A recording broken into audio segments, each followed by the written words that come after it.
یہ مطلب نہیں تھا حضرت معاویہ کا کہ حکومت کا اہل میں ہوں، مجھے خلافت دی جائے، میں علی کو نہیں مانتا یا میں علی کو معاذ اللہ برا سمجھتا ہوں، ایسا نہیں تھا۔ آج کل بعض لوگ یہ کہتے ہیں کہ حضرت معاویہ کے حکم سے حضرت علی کو گالیاں دی جاتی تھیں، یہ غلط ہے۔ یاد رکھو عربی کے لفظ کا ترجمہ اردو میں، یہ بہت سے لوگ نا ان کو عربی زبان سے ذرا بھی واقفیت نہیں ہے، چھوٹے چھوٹے بچے آ کے بیٹھ گئے ہیں۔ عربی میں کسی پر اعتراض کرنا، اس کی پالیسیوں کو غلط قرار دینا، اس کو بھی سب و شتم کہا جاتا ہے۔ اردو میں ہر جگہ اس کا ترجمہ گالیاں نہیں ہوتا، گالیوں کا مطلب تو ہمارے ہاں کچھ اور سمجھا جاتا۔ آپ کسی پر اعتراض کر رہے ہو، اس کو تو سب و شتم کہا جائے گا۔ سب و شتم میں گالیاں بھی آتی ہیں، کسی کی پالیسیوں سے اختلاف کرنا، اس کی رائے پر رد کرنا، یہ بھی آتا ہے۔ لیکن اردو میں گالی کا مطلب برا لفظ ہے، گالی کوئی شریف آدمی نہیں دیتا۔ خیر، میں یہ عرض کر رہا تھا کہ حضرت عثمان رضی اللہ تعالی عنہ کے قاتلوں سے قصاص کا دعا کریں، میں جلدی سے اس موضوع کو سمیٹ کے آج ختم کر دوں۔ حضرت عثمان کے قاتلوں سے قصاص لیا جائے۔ حضرت علی رضی اللہ تعالیٰ عنہ کا موقف یہ تھا کہ مدینہ میں حضرت عثمان کے قاتلوں کا جو ٹولہ ہے وہ اتنا مضبوط ہے کہ اگر میں نے ان سب کو پکڑ پکڑ کے لٹکانا شروع کر دیا تو مدینہ میں امن و امان کی صورتحال خراب ہو جائے گی۔ حکومت بھی دہشت گردی کے خلاف جب ایکشن لیتی ہے تو یہ سوچتی ہے نا کہ دہشت گردوں میں کتنی پاور ہے، تمیز سے، طریقے سے۔ اب یہ ایک اختلاف تھا جو بڑھنا شروع ہو گیا۔ اس اختلاف کے پیچھے نہ حکومت کی لالچ، نہ پیسے کی لالچ، نہ دولت، یہ سب الزامات ہیں اسلام دشمنوں کے جو انہوں نے صحابہ پر لگائے ہیں۔ نہ حضرت علی پر کوئی الزام لگایا جا سکتا ہے اس مسئلے میں، نہ حضرت معاویہ پر۔ رائے کا اختلاف ہے، رائے کا اختلاف۔ ابتدا میں حضرت معاویہ کے ساتھ بہت سارے صحابہ تھے، میں یہ تو نہیں کہہ رہا زیادہ، بہت سارے صحابہ، جن میں حضرت عائشہ رضی اللہ تعالی عنہا بھی تھی۔ بعد میں حضرت عائشہ رضی اللہ تعالی عنہا کا موقف تبدیل ہو گیا جب انہوں نے دیکھا کہ اس سے مسئلہ حل ہونے کے بجائے اور بگڑ رہا ہے، تو حضرت معاویہ نے حضرت علی کی بیعت سے انکار کیا، کہا کہ جب تک حضرت عثمان کے قاتلوں کو چوک پہ نہیں لٹکایا جاتا میں آپ کے ہاتھ پہ بیعت کرنے کے لیے تیار نہیں ہوں۔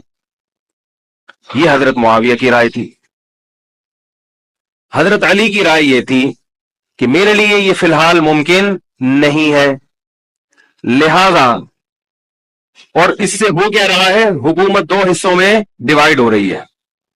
ان کی رائے یہ تھی کہ حضرت معاویہ رضی اللہ تعالی عنہ کو اپنے اس مطالبے سے دستبردار ہو کر میرے ہاتھ پہ بیعت کر لینی چاہیے، اور قرآن کا حکم ہے وَإِن طَائِفَتَانِ مِنَ الْمُؤْمِنِينَ اقْتَتَلُوا فَأَصْلِحُوا بَيْنَهُمَا فَإِن بَغَتْ إِحْدَاهُمَا عَلَى الْأُخْرَى فَقَاتِلُوا الَّتِي تَبْغِي حَتَّى تَفِيءَ إِلَى أَمْرِ اللَّهِ، کہ اگر مسلمانوں کا کوئی فریق بغاوت پہ اتر آئے، حکومت وقت سے لڑائی کرے، قاتل التی تبغی، تو جو طبقہ حکومت کو تسلیم نہیں کر رہا یا حکومت کے خلاف بغاوت کر رہا ہے اس سے قتال کرو۔ حضرت علی کا موقف یہ تھا کہ قرآن مجید کی یہ آیت مجھ سے مطالبہ کر رہی ہے کہ جو لوگ میرے ہاتھ پہ بیعت نہیں ہو رہے جبکہ میری خلافت قائم ہو چکی ہے، تو میں مسلمانوں میں تاکہ اختلاف اور انتشار نہ ہو، میں اس فریق کو تلوار کے زور سے بیعت کرنے پر مجبور کروں۔ بات آ رہی ہے سمجھ میں کہ نہیں آ رہی ہے؟ آج تو پولیس بھی نہیں بلا سکتے، موبائل ہی نہیں ہے بھائی، بند پڑے ہوئے، ورنہ میں پولیس بلوا لیتا آج آپ کو بات سمجھانے کے۔ لیکن میں کہتا ہوں کہ میں پولیس اگر بلواتا، اگر پولیس ہی کو سمجھ میں نہیں آئی، یہ بھی تو بڑا مسئلہ ہے۔ خیر، تو حضرت علی کا موقف یہ تھا۔ حضرت معاویہ کا موقف یہ تھا کہ حکومت کے خلاف بغاوت غلط ہے نا، جس کو حکومت مان لیا ہو، جب تک میں نے خلیفہ مانا ہی نہیں ہے تو میرا یہ عمل بغاوت نہیں کہلائے گا۔ یہ اختلاف رائے ہے، اور یہ اختلاف صحابہ میں بھی ہوا ہے، تابعین میں بھی ہوا ہے، ائمہ مجتہدین میں بھی ہوا ہے، اور آج تک ہوتا آ رہا ہے۔ اس قسم کے اختلافات مکمل ختم نہیں ہو سکتے۔ یہ صحابہ میں بھی ہوا ہے، قرآن و حدیث کو سمجھنے کا اختلاف کہا جاتا ہے اس کو۔ اور اس اختلاف کے بارے میں نبی صلی اللہ علیہ وسلم کی صحیح حدیث ہے اذا اجتهد المجتهد فإن أصاب فله أجران وإن أخطأ فله أجر واحد. جب کوئی مجتہد اجتہاد کرتا ہے، کیا مطلب قرآن و حدیث کو سمجھنے کی کوشش کرتا ہے، اگر وہ صحیح نتیجے پر پہنچ جائے تو اس کو 2 اجر ملتے ہیں، اگر غلط نتیجے پر پہنچے تو بھی 1 اجر ملتا ہے اس کو، اس لیے کہ اس کے بس میں جو تھا وہ اس نے کر لیا. اب پیغمبر تو موجود نہیں ہے جو آگے بتائیں گے کہ یہ صحیح کر رہا ہے یہ غلط کر رہا ہے. میں نے اپنے ایک استاد سے ایک مرتبہ پوچھا کہ حضرت یہ علماء میں جب اختلاف ہوتا ہے کسی مسئلے میں تو عوام بڑی پریشان ہوتی ہے، کیا کریں ہم؟ انہوں نے فرمایا کہ عوام کو یہ بتاؤ کہ ہم پیغمبر نہیں ہیں اور ہم پیغمبر سے براہ راست مسئلہ پوچھ نہیں سکتے. ہمارے پاس جو قرآن و سنت ہے اور جو فقہائے کرام نے اس قرآن و سنت کی تشریح کی ہے، جو فقہ کی کتابیں ہیں، ہم اس میں دیکھتے ہیں. اب اس میں 2 علماء کی رائے میں اگر اختلاف ہو جائے تو اس اختلاف کو ختم کرنے کا ہمارے پاس کوئی راستہ نہیں ہے. نبی ہوتے تو ہم پوچھ لیتے، جب راستہ نہیں ہے تو بھائی اللہ کے نبی نے فرما دیا کہ جو تمہارے بس میں ہے وہ کر لو. اگر درست بات تک پہنچ گئے ڈبل اجر، نہیں پہنچے تو بھی اجر. اس میں ہمیں بتا دیا کہ اسلام پر عمل کے لیے اتنا کافی ہے کہ جو تمہاری استطاعت میں ہے وہ کر لو. نہیں آئی بات سمجھ؟ اب یہ اختلاف چھوٹے مسائل میں بھی ہو سکتا ہے اور بڑے مسائل میں بھی ہو سکتا ہے. تیسری بھی ایک جماعت تھی. یہ 2 اختلاف تو پتہ چل گئے نا، حضرت علی کا موقف، حضرت معاویہ کا موقف.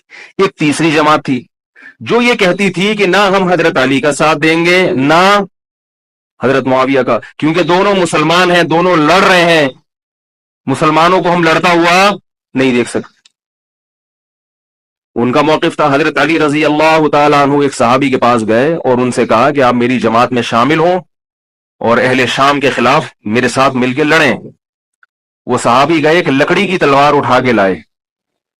انہوں نے کہا کہ میں نے رسول اللہ صلی اللہ علیہ وسلم سے سنا ہے کہ فتنے کا دور ہوگا، مسلمان آپس میں لڑیں گے، تو تم اس وقت اپنی تلوار کو لکڑی کی بنا لینا.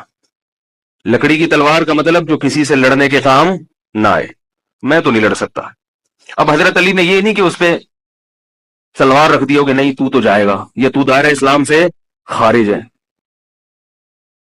یا تو باغی ہے. ٹھیک ہے، نہیں آ رہی سمجھ میں، چھوڑ دو. آج جو فتنے کھڑے ہو رہے ہیں نا وہ اس پہ نہیں ہو رہے کہ صحیح کیا ہے غلط کیا ہے. فتنہ اس پر ہو رہا ہے کہ جو مجھے سمجھ میں آ رہا ہے وہ میں تھوپ کے اس کو مسلط کر دوں. مجھے اگر رفع الیدین سمجھ میں آ رہا ہے تو پوری دنیا رفع الیدین کیوں نہیں کر رہی، اور اگر مجھے ترک رفع الیدین سمجھ میں آ رہا ہے تو یہ چند لوگ رفع الیدین کیوں کر رہے ہیں. صحابہ کے دور میں رفع الیدین بھی ہوتا تھا اور ترک بھی ہوتا تھا، پھٹے نہیں ہوتے تھے. صحابہ کے دور میں زور سے آمین بھی تھی اور آہستہ آمین بھی تھی، جھگڑے نہیں تھے. صحابہ کے دور میں امام کے پیچھے فاتحہ پڑھنے والے بھی تھے اور امام کے پیچھے فاتحہ کو ناجائز اور حرام سمجھنے والے بھی تھے، مگر پھٹے بازی بولو بھائی نہیں تھی. تو حضرت علی رضی اللہ تعالیٰ عنہ نے ان صحابی کو مجبور نہیں کیا. حضرت علی کی فوج میں عمار ابن یاسر رضی اللہ تعالیٰ عنہ بھی تھے، زبیر ابن عوام، عبداللہ ابن زبیر رضی اللہ تعالیٰ عنہ، عبداللہ ابن زبیر ابن عوام. حدیث میں آتا ہے کہ جب جنگ صفین میں، جنگ جمل میں دونوں فوجیں آمنے سامنے کھڑی ہوئی ہیں، زبیر ابن عوام رضی اللہ تعالیٰ عنہ نے تقریر کی، اہل شام سے خطاب کر کے کہا کہ اے اہل شام، ہم جانتے ہیں کہ تمہارے ساتھ محمد صلی اللہ علیہ وسلم کی زوجہ ہیں حضرت عائشہ، جو ہمارے موقف سے متفق، یہ صحیح بخاری کی روایت ہے، جو ہمارے موقف سے متفق نہیں ہے لیکن ہے نبی کی بیوی، اور ساتھ کس کا دے رہی ہیں؟ تمہارا. اب اعتدال دیکھیں صحابہ کی رائے میں. فرمایا اللہ کی قسم ہم یہ جانتے ہیں کہ جیسے وہ دنیا میں نبی کی زوجہ تھی جنت میں بھی نبی کی زوجہ ہوں گی، اگرچہ وہ اس معاملے میں ہمارے خلاف ہیں مگر اس کی وجہ سے ہم ان کے جنتی ہونے کا انکار نہیں کر سکتے. کیا مطلب؟ ان کی سمجھ میں جو آ رہا ہے وہ اس کے حساب سے کر رہی ہیں، لیکن ہماری سمجھ میں ان کی بات نہیں آ رہی. کیوں؟ اس لیے فرمایا کہ ہم یہ دیکھ رہے ہیں کہ اللہ ہمیں نبی کی زوجہ عائشہ رضی اللہ تعالی عنہا کے ذریعے آزما رہا ہے کہ تم نبی کی زوجہ کو دیکھتے ہو یا قرآن کے حکم کو دیکھتے ہو. قرآن کہہ رہے کہ خلیفہ کے خلاف بغاوت نہیں ہو سکتی، کائنم منکان، بغاوت کرنے والا کوئی بھی کیوں نہ ہو، تو نہ چاہتے ہوئے بھی ہم تمہارے خلاف آگے کھڑے ہوئے ہیں۔ خدا کی قسم اس آزمائش میں ہمیں کس نے ڈالا ہے؟ اللہ نے ڈالا ہے۔ وہ لوگ جو حضرت عائشہ رضی اللہ تعالی عنہا پر تہمتیں لگاتے ہیں، جو حضرت معاویہ کو برا بلا کہتے ہیں، وہ لوگ حضرت علی اور ان کے ساتھیوں سے سبق کیوں نہیں سیکھ لیتے؟ ایک مرتبہ میرے پاس ایک سوال آیا، سوال کرنے والے نے حضرت معاویہ کی شان میں گستاخی کا پورا ایک باب باندھا ہوا تھا۔ اس نے کہا کہ جس نے نبی کے داماد کے خلاف تلوار اٹھائی وہ اسلام میں معاذ اللہ کیسے ہو سکتا ہے، اور ایسے برے برے القاب کے میں زبان پہ بھی نہیں لا سکتا۔ میری عادت ہے شارٹ کٹ جواب دینے کی، گل ویلے دی تے پھل موسم دا، اتنا ٹائم تھوڑی ہے کہ ہر آدمی کے سوال کو لے کے بیٹھ جائیں۔ میں نے کہا آپ کے جواب میں اتنا کافی ہے کہ یہ وہ الزامات ہیں کہ جس کے خلاف تلوار اٹھائی اس نے بھی یہ الزامات نہیں لگائے، مدعی سست اور گواہ چست۔ نہیں آ رہی میرا خیال ہے بات؟ جو حضرت علی کے ساتھ تھے انہوں نے تو یہ کچھ حضرت معاویہ کے خلاف نہیں کہا،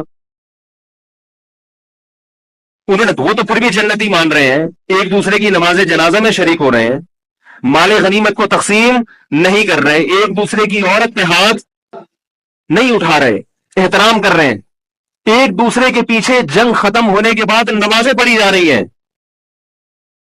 اللہ تعالیٰ نے یہ مثال صحابہ کی قائم کی ہے دنیا کو دکھانے کے لیے کہ ان میں اتنا بڑا اختلاف ہو کہ تلواریں بھی چل جائیں تو وہ اختلاف بھی حدود سے تجاوز نہیں کرتا،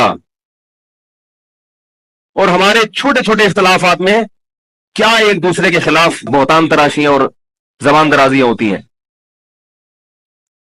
تو یہ اختلاف تھا حضرت علی اور حضرت معاویہ کا، جس میں تین فریق تھے۔ ایک حضرت علی تھے، ان کا موقف یہ تھا کہ میرے لیے تلوار اٹھانا واجب ہے۔ حضرت علی کے ساتھ جو لوگ تھے ان کا بھی یہ موقف تھا۔ حضرت معاویہ کا یہ موقف تھا کہ میں باغیوں کی فہرست میں آتا نہیں ہوں۔ کیوں نہیں آتا؟ اس لیے نہیں آتا کہ میں نے خلافت کو تسلیم نہیں کیا، اور ان کے ساتھ بھی صحابہ کرام کی ایک جماعت تھی۔ اور تیسرا موقف، بہت سارے صحابہ یہ تھے جو کہتے تھے ہم کسی کا ساتھ نہیں دیں گے، دونوں طرف مسلمان ہیں، ہماری تلوار سے کسی مسلمان کا خون ہو ہم یہ برداشت نہیں کر سکتے۔ ہماری رائے یہ ہے، اہل سنت والجماعت کی رائے یہ ہے کہ یہ ان تینوں فریقوں میں جو برحق تھے وہ حضرت علی تھے، کیونکہ حکومت تھی ان کے پاس۔ باقی جو دونوں فریق تھے صحابہ کرام کے، ان سے غلطی ہوئی ہے، مگر یہ غلطی اجتہادی ہے، یہ نفس پرستی والی غلطی، حکومت کی لالچ والی، دولت کی لالچ والی، یا ہٹ دھرمی والی، یا ضد والی غلطی بولو بھائی نہیں ہے۔ یہ وہ غلطی ہے جس کے بارے میں محمد صلی اللہ علیہ وسلم نے فرمایا کہ اگر مجتہد سے غلطی ہوتی ہے تو بھی اس کو اجر ملتا ہے، کیونکہ اللہ نے قرآن میں فرمایا فاتقوا اللہ ما استطعتم، اللہ سے اتنا ڈرو جتنی تم میں استطاعت ہے۔ تو ان کی جتنی سمجھ میں آیا انہوں نے اس حساب سے کیا۔ تو دو جنگیں ہوئی ہیں، جنگ جمل اور جنگ صفین۔ اب ایک اور بات ہے، تاریخی حقیقت ہے کہ دو جنگوں کے بعد حضرت علی رضی اللہ تعالیٰ عنہ کو خوارج نے شہید کر دیا۔ یہ وہی خوارج جو حضرت عثمان کے قاتل تھے، انہوں نے شہید کس کو کیا؟ حضرت علی کو۔ حضرت علی کی شہادت کے بعد حضرت حسن رضی اللہ تعالیٰ عنہ کی 6 مہینے تقریباً خلافت رہی۔ حضرت حسن رضی اللہ تعالیٰ عنہ نے امت میں جوڑ پیدا کرنے کے لیے حضرت معاویہ رضی اللہ تعالیٰ عنہ سے سلو کر لی، اور خلافت سے دستبردار ہو کر حضرت معاویہ کے ہاتھ پر بیعت ہو گئے۔ نہیں آ رہی میرا؟ پولیس کو فون کریں یار، بہت اہم بات ہے یہ، اس کو اچھی طرح سمجھ لیں، اللہ کرے سمجھ میں آ جائے۔ تو جب یہ ہو گیا تو مسئلہ ختم ہو گیا نا۔ لوگوں نے حضرت حسن سے کہا، یہ میں بالکل مستند روایتیں پیش کر رہا ہوں، اس کے سب کے حوالے ہیں، اور بہت ایسا نہیں ہے کہ تاریخ کی کتابوں کی یا حدیث کی کتابوں کے سے پیش کر رہا ہوں۔ حدیث کا جو معیار ہے وہ تاریخی کتب سے بہت زیادہ ہوتا ہے۔ لوگوں نے حضرت حسن سے یہ کہا کہ یہ تو عار اور ذلت کی بات ہے کہ آپ کے والد نے جس کے خلاف 2 جنگیں لڑی ہوں، تو آپ اپنے والد کی جس سے دشمنی رہی ہو، بیٹا اس سے بیعت ہو رہا ہے۔ ہمارے ہاں اس کا تصور ہے؟ سیاسی لوٹے ہمارے ہاں بہت ہیں، مگر وہ بھی دنیاوی مفاد میں دائیں بائیں لڑکتے ہیں، آخرت کی خاطر کوئی اپنے عہدے سے دستبردار ہو جائے یہ نہیں ہوتا۔ حضرت حسن اہل بیت میں سے ہیں. حضرت حسن بیت ہو گئے کس کے ہاتھ پر؟ حضرت معاویہ. لوگوں نے کہا یہ عار اور ذلت کی بات ہے. تو حضرت حسن کے وہ تاریخی الفاظ ہیں کہ میں دنیا کی ذلت کو جہنم کی آگ پر ترجیح دیتا ہوں. کیا مطلب؟ میں مسلمانوں کو آپس میں لڑتا ہوا نہیں دیکھ سکتا. میں نہیں لڑتا ہوا دیکھ سکتا. اب کوئی اس بیس پر حضرت علی پہ الزام لگائے کہ اس کا مطلب وہ لڑتا ہوا دیکھ سکتے تھے. بھائی ان کا جو موقف تھا، جو ان کی سمجھ میں آیا، وہ انہوں نے کیا. حضرت حسن کا موقف اپنے والد کے موقف سے مختلف تھا. یہ اختلاف رائے ہو سکتا ہے. ان کا موقف یہ تھا کہ بھئی حضرت معاویہ حکومت کے اہل ہو یا نہ ہو یہ ایک الگ بحث ہے. اگر میں ان کے مقابلے میں متوازی حکومت قائم کروں گا تو پھر مطالبہ ہوگا حضرت عثمان کے قاتل سے قصاص، جو کہ ممکن نہیں ہے، اور پھر یہ لڑائی آگے چلے گی. تو بہتر ہے کہ دستبردار ہو جاؤ کہ حضرت آپ ہمارے خلیفہ ہیں، آپ ہمارے امیر ہیں. نبی صلی اللہ علیہ وسلم اس کی پیشگوئی پہلے کر چکے تھے. حضرت حسن رضی اللہ تعالیٰ عنہ کے بارے میں فرما چکے تھے کہ اللہ میرے اس بیٹے کے ذریعے مسلمانوں کے دو فریق میں سلو پیدا کریں. تو جو اہل بیت سے محبت کرنے والے لوگ ہیں ان کو بھی چاہیے کہ کوئی ایسا کام نہ کریں جس سے مسلمانوں میں دوبارہ سے اختلاف اور انتشار پیدا ہو جائے. جوڑ کی اہمیت شریعت میں زیادہ ہے. اب جب حضرت معاویہ کی خلافت قائم ہوئی ہے، حضرت معاویہ نے حضرت حسن رضی اللہ تعالیٰ عنہ کے اکرام میں کوئی کسر نہیں چھوڑی. اس پر متواتر روایات ہیں کہ حضرت معاویہ جتنا حضرت حسن کا اکرام کیا کرتے تھے اتنا کسی کا اکرام نہیں کرتے تھے. بہت زیادہ آپ کو عزت دی حضرت معاویہ رضی اللہ تعالیٰ عنہ نے. حضرت معاویہ کے بعد یزید کی خلافت قائم ہوئی ہے، حکومت قائم ہوئی ہے. حضرت معاویہ صحابی رسول تھے. بہت سارے صحابہ کو آپ کے طریقہ حکومت پر اعتراض تھا، کیونکہ بہرحال باقاعدہ سلیکشن نہیں ہوئی تھی. لیکن پھر بھی صحابہ کرام نے جب حضرت حسن بیعت ہو گئے تو باقی کس کو اعتراض کا ہوگا. پھر حضرت معاویہ رضی اللہ تعالیٰ عنہ کے دور میں بہت جہاد ہوا ہے. اسلامی خلافت، ہمارا جو بر صغیر میں اسلام آیا ہے اس کا بہت بڑا حصہ حضرت معاویہ کے دور میں اسلام آیا ہے. حضرت معاویہ کے بعد جب یزید خلیفہ بنا ہے مسلمانوں کا تو بہت سارے صحابہ نے یزید کے ہاتھ پہ، بہت سارے تو نہیں، چند صحابہ نے یزید کے ہاتھ پر بیعت کرنے سے انکار کر دیے. وہ اتنے تھوڑے صحابہ ہیں جن کو انگلیوں پہ گنا جا سکتا ہے، جن میں حضرت حسین بھی تھے. حضرت حسن نہیں، حضرت حسن کے بھائی، بولو بھائی، حضرت حسین. جمہور صحابہ کا موقف یہ تھا کہ یزید کا طریقہ خلافت اگرچہ غلط ہے، طریقہ حکومت اگرچہ غلط ہے، مگر رسول اللہ صلی اللہ علیہ وسلم کی صحیح احادیث موجود ہیں. نبی صلی اللہ علیہ وسلم نے فرمایا، صحیح بخاری کی حدیث ہے، اسمعوا واطیعوا ولو سلط علیکم رجل حبشی کأن رأسه ذبیبہ.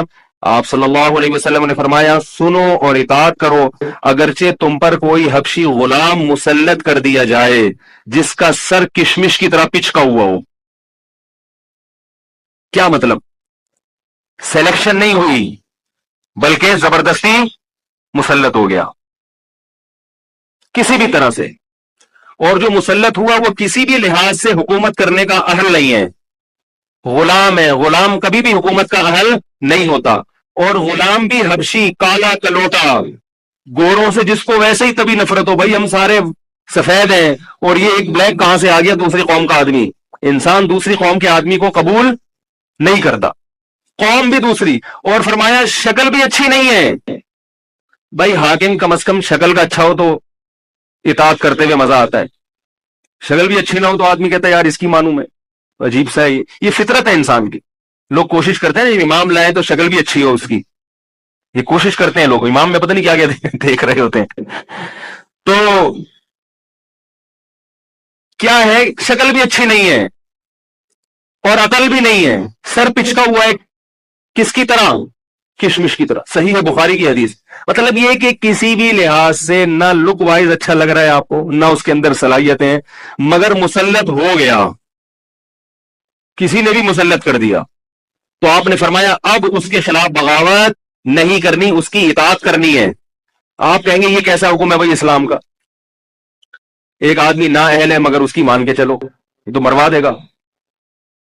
یہ اس لیے اسلام نے حکم دیا ہے کہ اس کے پاس پاور تھی تو مسلط ہوا ہے نا. کیا خیال ہے بھائی؟ تو اب جب اس کے خلاف چلو گے تو اس سے وہ ہٹنے والا نہیں ہے. وہ خون خرابہ کر دے گا, قتل و غارت کرے گا اور فساد پیدا کر دے گا وہ. کیونکہ اگر وہ کمزور ہوتا تو خلیفہ بنتا نہیں. وہ خلیفہ کی, حاکم کی ڈیفینیشن کیا ہے؟ جس کے پاس قوت نافذہ ہو. ایک دن ایک صاحب کہنے لگے مسلم لیگ کے دور میں, جنرل مشرف کے دور میں اس کو نہیں مانتا, میں اس کو نہیں مانتا. میں نے کہا آپ کے ماننے نہ ماننے سے کچھ نہیں ہوتا. وہ مسلط ہو گیا ہے, جس طریقے ہیلی کاپٹر سے آیا ہو یا فرشتے اس کو لائے ہوں. کیونکہ حاکم کی جو ڈیفینیشن ہے کہ جس کے پاس قوت نافذہ ہو. قوت نافذہ اردو کا گاڑا لفظ ہے. قوت نافذہ کہتے ہیں کہ جب وہ کچھ کہتا ہو تو کر کے دکھا سکتا ہو, چاہے فوج کے ذریعے, چاہے پولیس کے ذریعے, چاہے کسی بھی طریقے. ایک آدمی کو پوری قوم نے سیلیکٹ کر لیا مگر اس کی سنتا کوئی نہیں ہے. وہ کچھ کہتا ہے تو اس کے منہ سے الفاظ نکل کے ہوا میں تحلیل ہو جاتے ہیں, چلتی کسی اور کی ہے. وہ جو کہتا ہے کر کے دکھا دیتا ہے. تو اصل حاکم کون ہے؟ جو کہتا ہے اور کر کے دکھا دیتا. اب یہ ایک الگ بحث ہے کہ یہ ظالم ہے, یہ غلط طریقے سے آیا ہے. اس پر بحث ہو سکتی ہے کہ جب یہ غلط طریقے سے آیا ہے تو اس کو قانون کے دائرے میں رہ کے ہٹانے کی کوشش کی جائے. لیکن مسلح بغاوت کرنا, اس کے خلاف بندوق اٹھانا, اس کے خلاف تلوار اٹھانا, اس کی شریعت نے اجازت نہیں دی. میں یہ نہیں کہہ رہا کہ اس کی مخالفت کی اجازت نہیں دی. نبی صلی اللہ علیہ وسلم نے فرمایا سب سے بہترین جہاد ظالم بادشاہ کے سامنے حق بات کہنا ہے.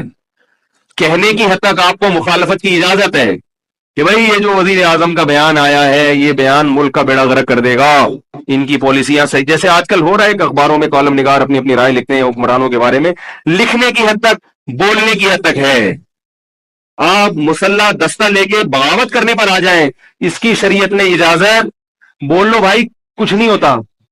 یہ قرآن اور سنت سے بات ثابت ہے. اس کی شریعت نے اجازت نہیں دی ہے, کیونکہ آپ یہ کریں گے تو اللہ نے دنیا کو اسباب کے ساتھ جوڑا ہوا ہے.